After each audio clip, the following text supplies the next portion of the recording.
வணக்கம் நண்பர்களே. மதுரை மாநகரத்தின் முக்கிய அடையாளங்களில் ஒன்றாக இருந்த பெரியார் பேருந்து நிலையத்தை ஸ்மார்ட் சிட்டி திட்டத்தின் கீழே 175 கோடி ரூபாய் செலவில் புதிய அதிநவீன பேருந்து நிலையமாக மாற்றுவதற்கான பணிகள் 2019 ஜனவரியில் ஆரம்பித்து இன்ன வரைக்கும் நடந்துக்கிட்டு இருக்கு. இதில் ஒரு பகுதியான பஸ்பே பில்டிங், அதாவது பேருந்து வந்துகள் நிற்கக்கூடிய அந்த பகுதிகள் பயன்பாட்டுக்கு வந்துருச்சு. கடந்த 2021 டிசம்பர் 8ஆம் தேதி இந்த பேருந்து நிலையத்தை முதலமைச்சர் மக்களோட பயன்பாட்டுக்கு திறந்து வைத்தார். அடுத்ததாக டெர்மினல் பில்டிங்னு சொல்லக்கூடிய ஷாப்பிங் காம்ப்ளெக்ஸ், வணிக வளாகங்கள் கொண்ட இந்த பகுதிக்கான கட்டுமான பணிகள் தொடர்ந்து நடந்துக்கிட்டே இருக்குது. இதற்கான கட்டுமான பணிகள் ரொம்ப வேகமாக நடக்குதுன்னு சொல்ல முடியாது, ஸ்லோவாக தான் நடந்துக்கிட்டு இருக்கு. ஒரு 4 மாதத்துக்கு முன்னாடி நம்ம சேனலில் இதோட அப்டேட் நம்ம போட்டிருந்தோம். அப்போது இருந்த அதே ஸ்டேட்டஸ் தான் இப்போவும் இருக்குது. சின்ன சின்ன மாற்றங்கள் மட்டும்தான் நடந்திருக்கு, மற்றபடி பெருசாக எந்த அளவுக்குமே மாற்றம் நடக்கலை. அதாவது சைடில் இந்த பில்டிங்கோட சைடில் சுவர்கள் கட்டும் பணிகள் நடந்திருக்கு. டாப்பில், அதாவது 4th ஃப்ளோரில் ஒரு ரெஸ்டாரண்ட், ரூப்டாப் ரெஸ்டாரண்ட்டுக்கான பணிகள் கொஞ்சம் நடந்துக்கிட்டு இருக்க மாதிரி தெரியுது. மற்றபடி பெருசாக எந்த சேஞ்சஸுமே இன்னும் ஆகலை. அதே போல் இதற்கான பணிகள் G+4, அதாவது தரைத்தளத்துடன் கூடிய 4 தளங்களில் அமைக்கிறதா தான் திட்டம் தீட்டியிருந்தாங்க. ஆனால் இதை நம்ம G+4ன்னு சொல்கிறதா இல்லை G+3ன்னு சொல்கிறதான்றது தெரியல. ஏன்னா இப்போதைக்கு தரைத்தளத்துடன் கூடிய 3 தளங்கள் தான் அமைச்சிருக்காங்க. இந்த இதில் முகப்பு பகுதிகளில் மீனாட்சி அம்மன் கோவில் வடிவத்தில் அமைக்க இருக்காங்க.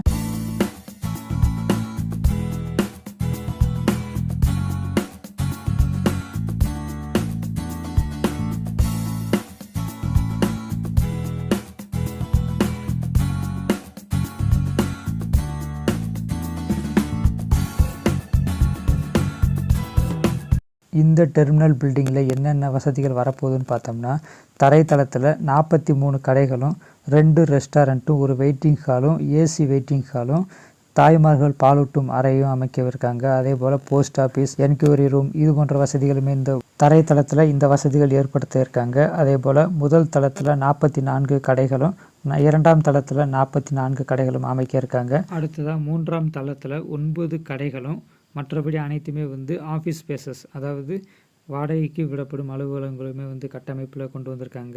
அதே போல் தான் 4ஆவது தளத்துலேயும் 9 கடைகளும், மற்றபடி அனைத்துமே ஆஃபீஸஸும் அமைக்க இருக்காங்க.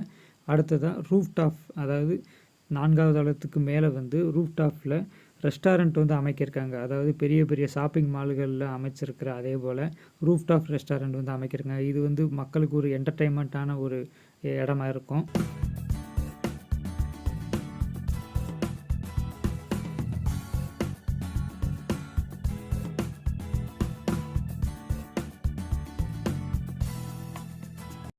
இந்த பில்டிங்கில் மற்றபடி மக்களுக்கு ஏற்ற பொதுவான வசதிகள், தண்ணீர் வசதி, லிஃப்ட் வசதி, எஸ்கலேட்டர் வசதி, ஃபேன், ஏசி வெயிட்டிங் ஹால், இது போன்ற வசதிகள்லாம் ஏற்படுத்த இருக்காங்க. முக்கியமாக கார் பார்க்கிங் வசதியும், 2 வீலர் பார்க் வசதியும் இதில் கொண்டு வர இருக்காங்க. விரைவில் இந்த பில்டிங்கான கட்டுமான பணிகள்லாம் முடிவடைஞ்சு மக்களோட பயன்பாட்டுக்கு வரணுன்றது தான் எல்லாரோட எதிர்பார்ப்பும். ஏன்னா இப்போது இருக்கிற இந்த பஸ்பே பில்டிங்கில் மட்டும் பார்த்திங்கன்னா அதிகமான மக்கள் கூடுறதுனால விழா காலங்கள், பண்டிகை காலங்களில், முகூர்த்த நாட்களில் அதிகமான கூட்ட நெரிசல் ஏற்படுது. டெர்மினல் பில்டிங் பயன்பாட்டுக்கு வந்துச்சு அப்படின்னா இங்கே கூட்ட நெரிசல் ஓரளவுக்கு குறையிறதுக்கான வாய்ப்புகள் இருக்குது. இந்த பஸ் ஸ்டாண்டில் சூப்பரான ஒரு அப்டேட் ஒன்று பண்ணியிருக்காங்க. அதாவது மதுரை ஸ்மார்ட் சிட்டி அப்படின்னு ஒரு நல்ல ஒரு லோகோவோடு எழுதியிருக்காங்க. இதுக்கு முன்னாடி வேறு லெட்டர்ஸ் மட்டும் தான் இருந்துச்சு. இப்போ ஒரு லோகோவோட சூப்பராக எழுதியிருக்காங்க.